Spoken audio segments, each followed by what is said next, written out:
నమస్తే, welcome to 99 TV. అసలు game changer ఎవరు? ఏపీ పాలిటిక్స్‌లోనా?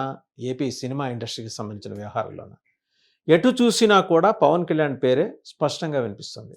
దూకుడుగా వెళ్ళటం, తగినంత ఎవిడెన్స్ దగ్గర పెట్టుకొని అడ్రెస్ చేయటం, దానికన్నా ముందు హోంవర్క్ చేసుకోవటం, కావాల్సిన పాయింట్స్ ఆధారంగా ఎవిడెన్స్ సేకరించడానికి వీలైన ప్లాట్‌ఫామ్స్ క్రియేట్ చేసుకోవటం. ఇవన్నీ పర్ఫెక్ట్ ప్లానింగ్ తోటి వెళ్తున్నారు deputy chief minister Pawan Kalyan.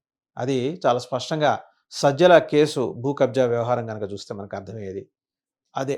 ఎందుకంటే కడప జిల్లాలో, ఉమ్మడి కడప జిల్లాలో సీకే దిన్న మండలంలో సజ్జల ఎస్టేట్‌లో కలిసిపోయిన 52 ఎకరాల అటవీ భూముల వ్యవహారాన్ని డే 1 ఆయన ఛార్జ్ తీసుకున్న రోజు నుంచి దాని మీద దృష్టి పెట్టారు. వన్ బై వన్ ఎవిడెన్స్ సేకరిస్తూ వచ్చారు. ఇప్పుడు వైసీపీలో బిగ్ హెడ్స్ ఎవరు? అయితే పార్టీ అధ్యక్షుడు జగన్మోహన్ రెడ్డి గారు, మాజీ ముఖ్యమంత్రి. సరే, ఆయనకి సంబంధించిన కేసులు ఎట్లాగో కోర్టులో నానుతూ ఉన్నాయి. మరి నెక్స్ట్ ఎవరు? పెద్దిరెడ్డి రామచంద్రారెడ్డి. వైసీపీ ప్రతిపక్షంలో ఉండగా 10 ఏళ్ల పాటు మొత్తం ఆర్థిక వ్యవహారాలన్నీ మోసిన ఆయన. సరే, ఆయన వ్యవహారాల మీద దృష్టి పెట్టారు.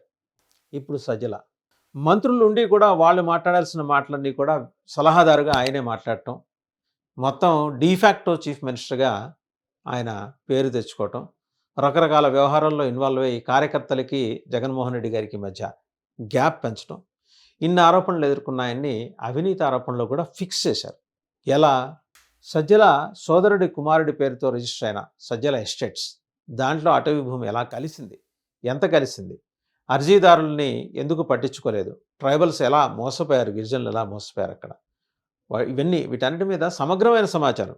ఏదో హియర్సే కాదు, వచ్చింది కదా, ఆరోపణ వచ్చింది కదా, వెంబడే సజ్జల మీరు భూ కబ్జాల్లో ఇరుక్కున్నారని అల్లా ఆయన మొత్తం సమాచారం తెప్పించుకున్నారు.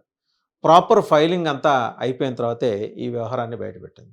అండ్ ఇన్ఫ్యాక్ట్ ఇది మరి ఇంత పెద్ద వ్యవహారాన్ని జనరల్గా పాలక కూటమిలోని ప్రధాన పక్షమైన తెలుగుదేశం ఎత్తి చూపిస్తుందేమో, దాన్ని తెర ముందుకు తీసుకొస్తుందేమో అని అందరూ భావించారు. ఎడ్యుకేషన్ స్కామ్ అయితే కావచ్చు, అటవీ భూముల కుంభకోణంలో సజ్జల పాత్ర అయితే కావచ్చు, అలాగే మహిళల మిస్సింగ్ అయితే కావచ్చు, ఇంకా ఏ అవినీతి కుంభకోణం తీసుకున్నా వీటన్నిటినీ ఎక్స్పోజ్ చేస్తుంది జనసేనని. దానికి సంబంధించిన గ్రౌండ్ వర్క్, హోంవర్క్ చాలా బలంగా చేస్తూ వచ్చారు. ఇదొకటే కాదు, ఇప్పుడు కాకినాడ వ్యవహారం చూసుకుంటే షిప్పులోకి అక్రమంగా తరలి వెళ్ళిన రేషన్ బియ్యం, అక్కడికి ఏ మార్గాల గుండా వెళ్ళినా అది అక్రమంగా తరలి వెళ్ళింది. ఈ రేషన్ బియ్యం వ్యవహారం మీద కేంద్ర ప్రభుత్వాన్ని కూడా ఆయన కదిలించారు. అక్కడే ఆయన గేమ్ చేంజర్ అని అర్థమైపోయింది.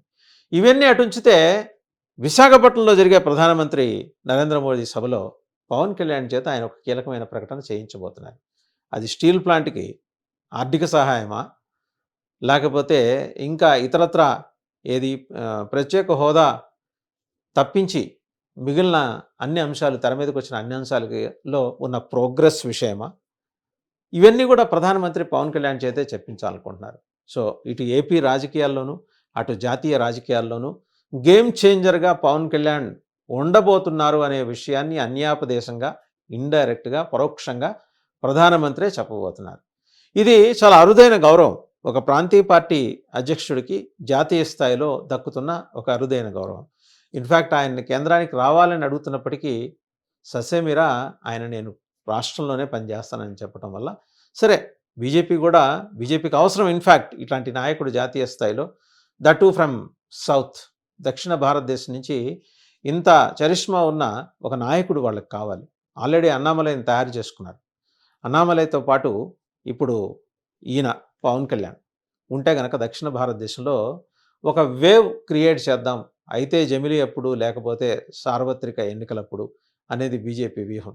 బీజేపీని యాజ్ ఇట్ ఈస్గా అంగీకరించడానికి ఆంధ్రప్రదేశ్లో కొన్ని అభ్యంతరాలు ఉన్నాయి, కొన్ని రిజర్వేషన్స్ ఉన్నాయి. ఎందుకంటే వెంకయ్యనాయుడు గారి నాయకత్వంలో దూసుకెళ్లిన బీజేపీ దరిమిలా చతికిల పడిపోయింది. ఆయన కేంద్రానికి వెళ్ళిపోవటం, ఉపరాష్ట్రపతిగా రిటైర్ అయ్యి చివరికి ఆయన రాజకీయాలకు ప్రస్తుతం దూరంగా ఉంటున్నారు. పెద్ద గ్యాప్ వచ్చింది. రకరకాల అపాయింట్మెంట్స్ కూడా జరిగినాయి, మధ్యలో చాలామంది అధ్యక్షులు మారారు. బట్ ఎవరూ కూడా తగినంత ఇంపాక్ట్ చూపించలేకపోయారు. సహజం, ఒక పోలిక వస్తుంది. పెద్ద గీత ముందు మిగిలినవన్నీ చిన్న గీతలే, వెంకయ్యనాయుడు ముందు చిన్న గీతలే. వెంకయ్యనాయుడు గారి మీద ఇంకో అపప్రద కూడా ఉంది. ఏంటంటే బీజేపీని ఆయన దగ్గరుండి తెలుగుదేశానికి తాకట్టు పెట్టారండి. కిట్టనోళ్ళు అంటుంటారు, అవన్నీ పట్టించుకోవాల్సిన అవసరం లేదు. కానీ వాస్తవంగా బీజేపీ ఎదుగుదల ఏంటనేది వెంకయ్యనాయుడు చేసి చూపించారు. ఆయన శిష్యులు వాళ్ళ గవర్నర్లు ఏ రాష్ట్రంలో చూసినా మరి తెలంగాణ నుంచి ఈశాన్య భారతానికి వెళ్ళిన నల్లు ఇంద్రసేనారెడ్డి వెంకయ్యనాయుడు గారి శిష్యుడే. కంభంపాటి హరిబాబు గారైతే వెంకయ్యనాయుడు సహాధ్యాయి వారు ఆంధ్ర యూనివర్సిటీలో. ఇలా ఎవరిని తీసుకున్నా వెంకయ్యనాయుడు గారి పేరు చెబితే ఆయనకి అనుబంధంగా కలిసి పనిచేసిన వాళ్ళు ఆయన శిష్యులే. వీళ్ళు కిషన్ రెడ్డి ఆ మాటకొస్తే. కిషన్ రెడ్డి కేంద్ర మంత్రి. వీళ్ళందరూ కూడా ఆయన ప్రొడక్ట్సే. అలాంటి వెంకయ్యనాయుడు సొంత రాష్ట్రంలో బీజేపీ ఇవాళ దిక్కులు చూడటం అనేది కొంచెం ఇబ్బందికరంగా పరిణమించిన అంశం. ఈ పరిస్థితుల్లో బీజేపీని జాకీలు పెట్టి లేపాలని ప్రయత్నించినా కూడా వచ్చిన నాయకత్వం అంతా తెలుగుదేశానికి దాసోహం అంటూ ముందుకెళ్ళడం అనేది చాలామంది కార్యకర్తలకు నచ్చట్ల. సో ఈ పరిస్థితుల్లో దానికి ఆల్టర్నేటివ్గా ఇంకో ఫోర్స్ కావాలి. జనసేనని ఎంచుకుంది బీజేపీ అందుకోసమని. జనసేనానికి జాతీయ భావాలు ఉన్నాయి. అండ్ సనాతన ధర్మానికి ఈరోజు సారథిగా ఆయన సనాతన ధర్మ ట్రస్ట్ జాతీయ స్థాయిలో ఏర్పాటు కావాలని ఒక డిమాండ్ని బలంగా కేంద్రం ముందుంచి దానికి కేంద్రాన్ని ఒప్పిస్తున్నారు ఆయన. ఇవి కాక వాళ్ళకి ఎక్కడ అవసరమైతే అక్కడ వెళ్ళి క్యాంపెయిన్ చేసి తను వెళ్ళి క్యాంపెయిన్ చేసిన ప్రతి చోట కూడా మరి బీజేపీని ఎన్డీఏ పక్షాలని ఆయన గెలిపించుకుంటూ వస్తున్నారు.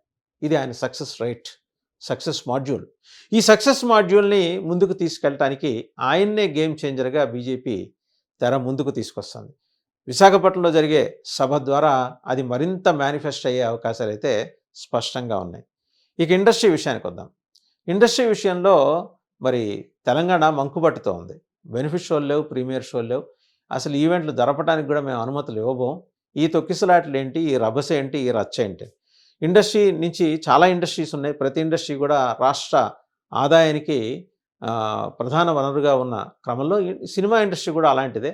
అలాంటప్పుడు ప్రత్యేకమైన రాయితీలు ఇచ్చి నెత్తిన పెట్టుకుని ఊరేగటం అనేది సాధ్యం కాదు. పోనీ ఊరేగినా మీరు జనంలో కలుస్తారా?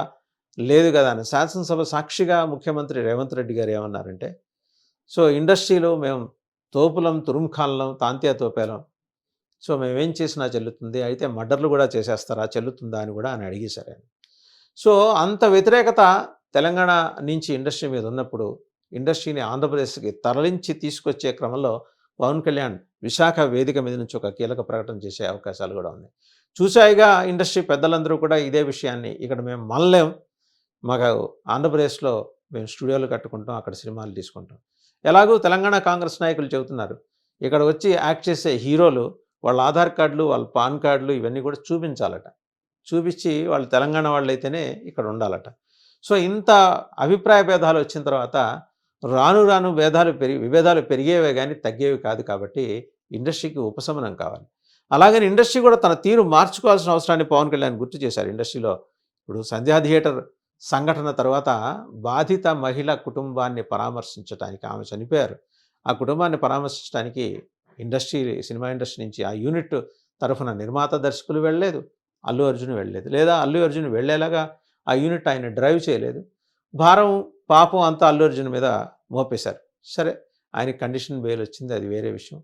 ఇవన్నీ పక్కన పెడితే, అంటే రెగ్యులర్ బెయిల్ మంజూరైనా కొన్ని కండిషన్స్ ఉన్నాయి. పక్కన పెడితే ఇండస్ట్రీ కూడా సమాజం నుంచి నేర్చుకోవాల్సిన అవసరాన్ని, ఏం నేర్చుకోవాలో కూడా తెలియచెప్పిన నాయకుడు పవన్ కళ్యాణ్.